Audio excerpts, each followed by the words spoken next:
One piece of advice. Do some research and figure out exactly where you want to go. Better to have a short life that is full of what you like doing than a long life spent in a miserable way.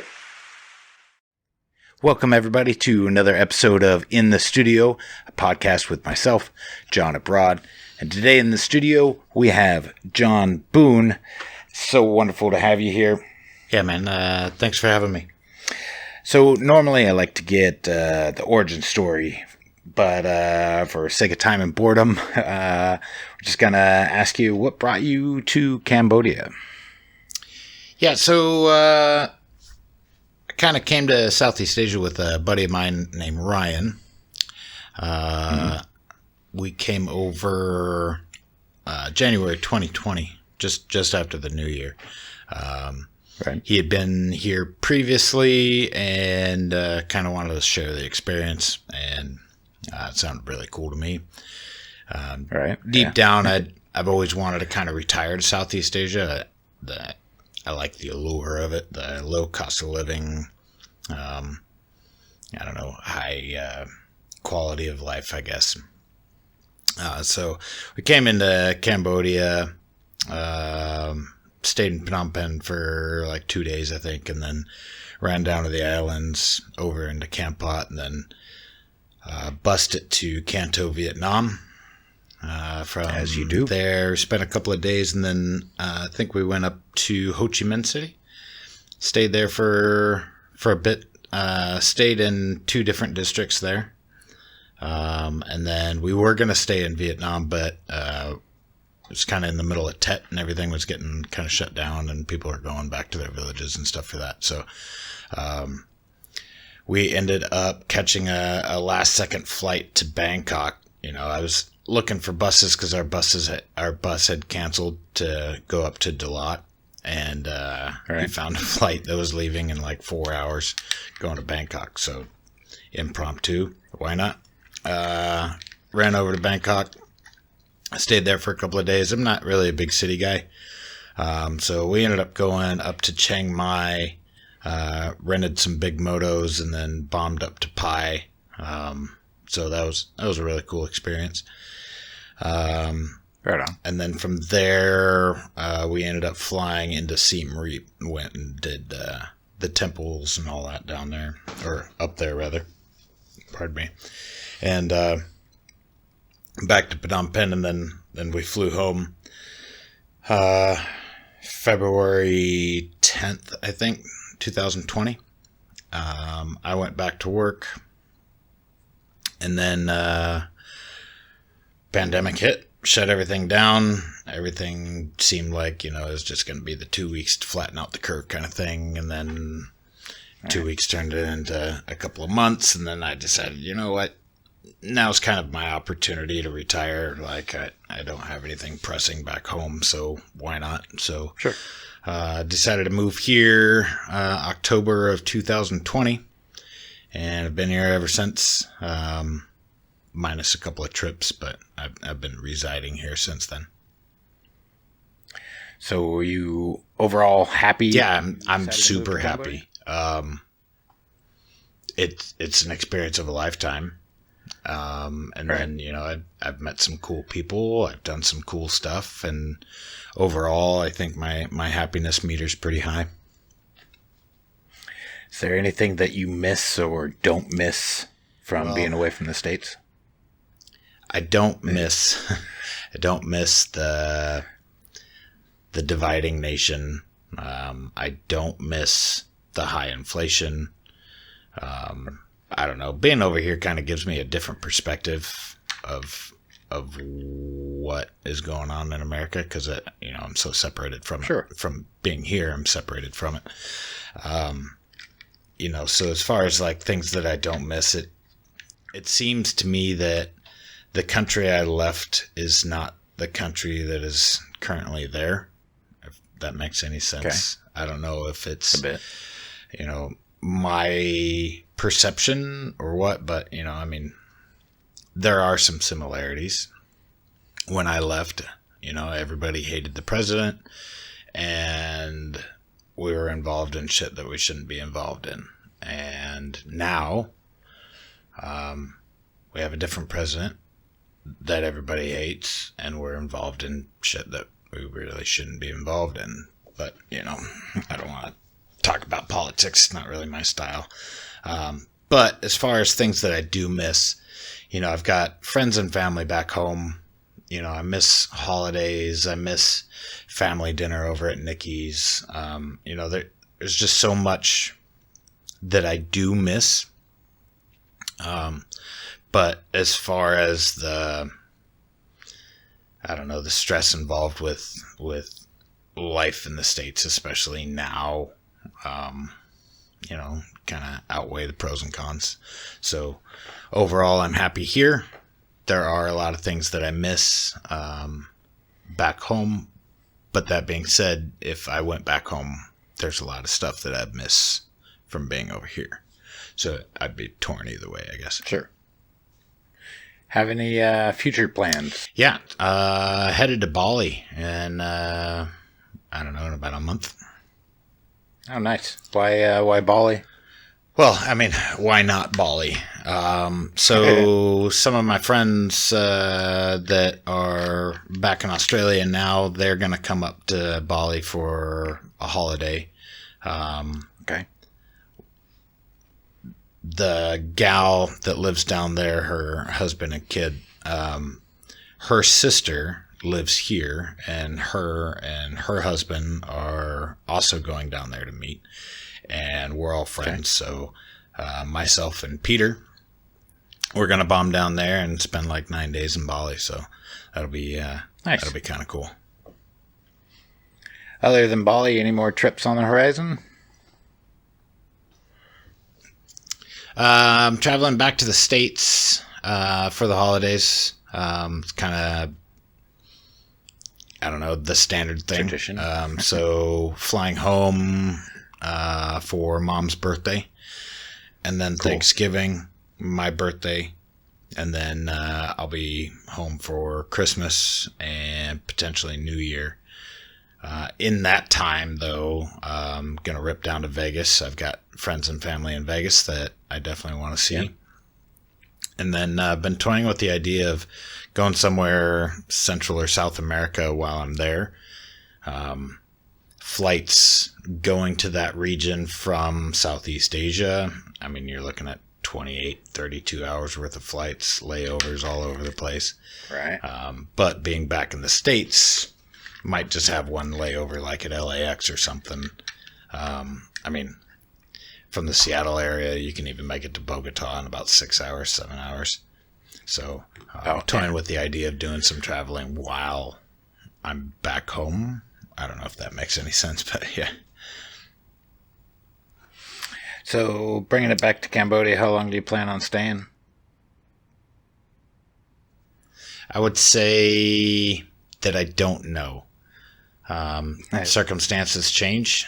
Sure. Mom's health scenario will dictate when I'm going to have to go home and for how long. It's not going to be a forever thing. And then, given the scenario, maybe I'll need to be closer to home, but I don't necessarily need to be at home for a while. So maybe Central or South America might be a place for a year or so, just so I could quickly get back home if need be for that scenario. Right. But that being said, I do love it here in Cambodia.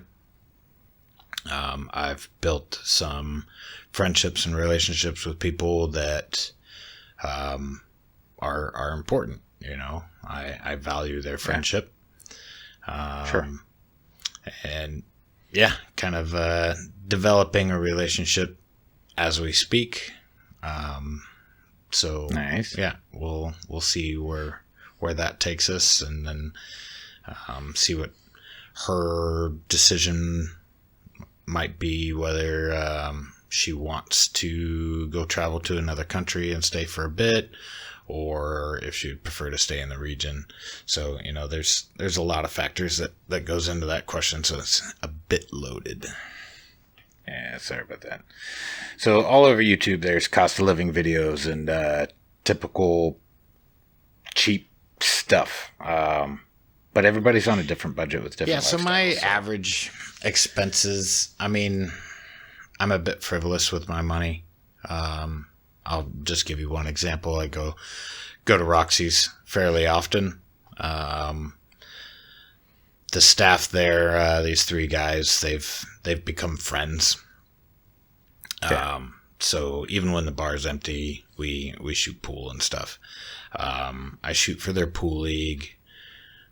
So, you know, I don't drink really, so I'll have a couple of Cokes, maybe a couple of Red Bulls, whatever the case may be. But I end up tipping them a pretty high percentage of the bill. If it's just me by myself, like I don't want to sit there and sip on a Coke by myself. So then I end up buying them beers or Cokes or whatever they want to drink. So, yeah, being frivolous with my money, I still close out bar tabs that are under $10. So Right. Cambodia is relatively inexpensive when it comes to that. But you know, there's people that save their beer winners and turn them in and live extremely cheap.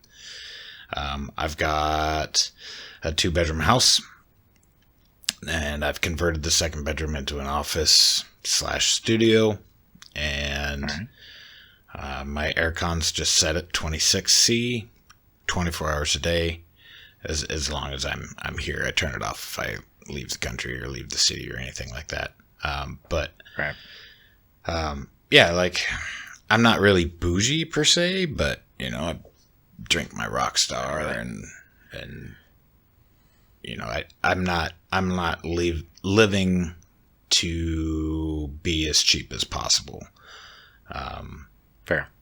But that being said, I live here pretty much everything included for around $1,200, $1,300. Travel expenses, you know, when I do go somewhere, that's going to bump up the monthly expenses, but that's to be expected. You know, my last trip to Thailand, I don't know, maybe spent like $500. But that's $500 on top of my annual cost of living. So there's cheap ways to do it, and there's my way.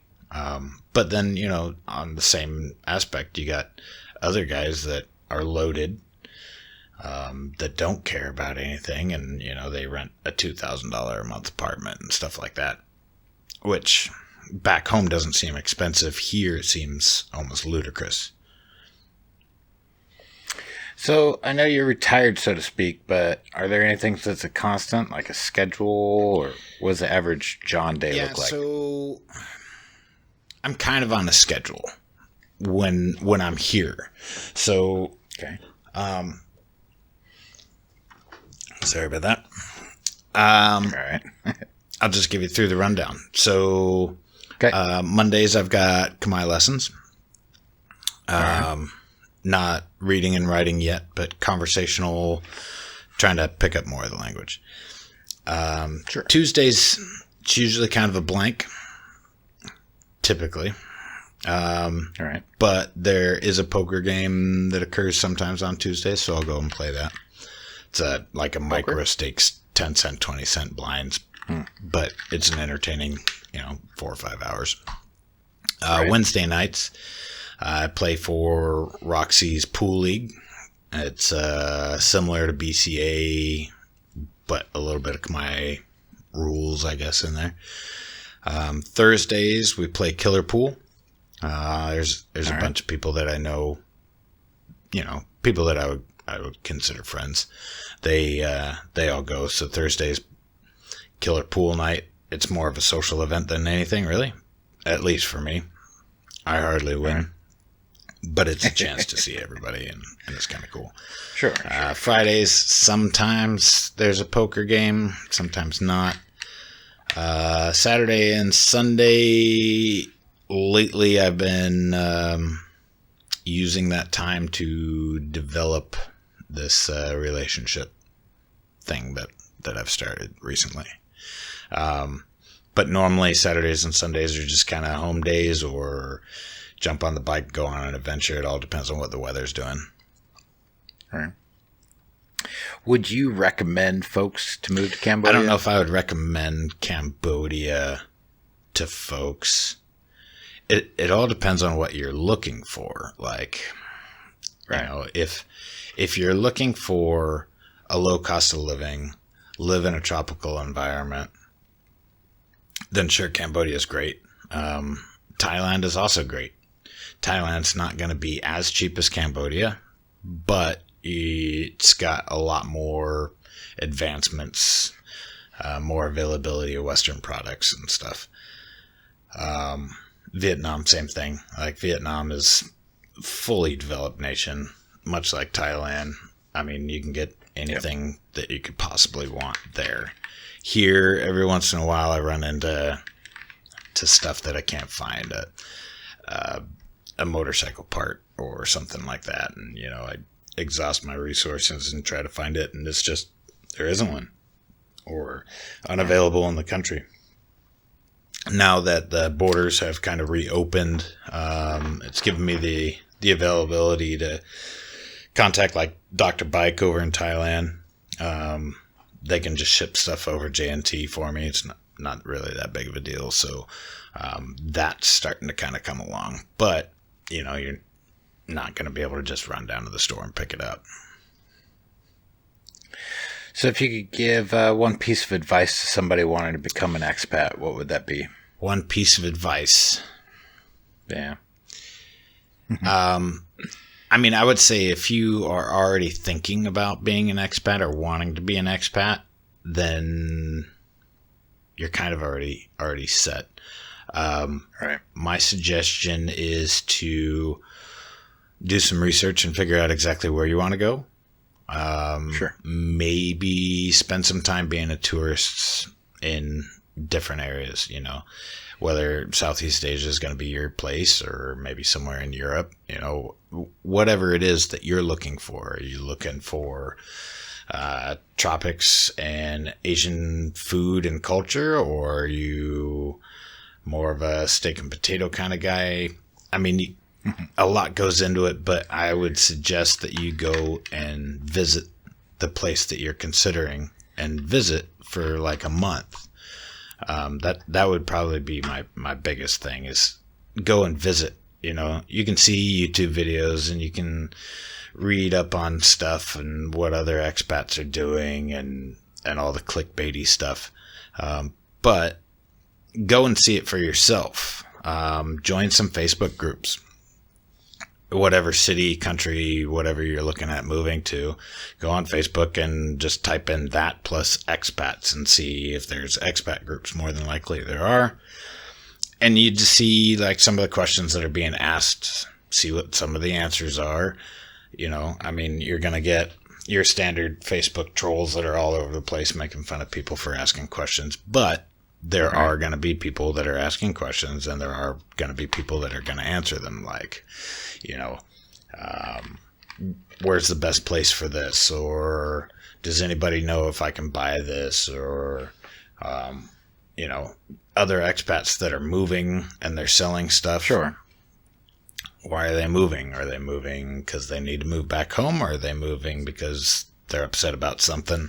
Just try to get as much information as possible, and then put your feet on the ground there and see for yourself. You know, be a tourist for a week, soak it all in and enjoy yourself, and then kind of hit the streets and go see what expats are doing. You know, is it a country that speaks English regularly, or is it a country that you might have to pick up some of the language? Is that something that you're capable of or willing to do? You know, there's a lot of questions. Like when I was moving here, I had a ton of questions, and I did as much research as I could so that when I did move here, I kind of knew what to expect. You know, you get blindsided. It happens. But I yes, it does. Genuinely knew what to expect from it. Well, it might be silly to do a podcast like this, but I really do appreciate you being here. Thank you so much for having me as well. I kind of liked the opportunity to share some of my experiences and stories. And All right. Thank you so much, Akuntran. Akundai. Well, that wraps up this podcast. Thank you so much for watching. Leave a comment down below if you've got some questions that you want to ask the next guest. I don't know who that's going to be yet, although I do have a few scheduled. So stay tuned for the next one. Thank you so much for watching. Have a good day.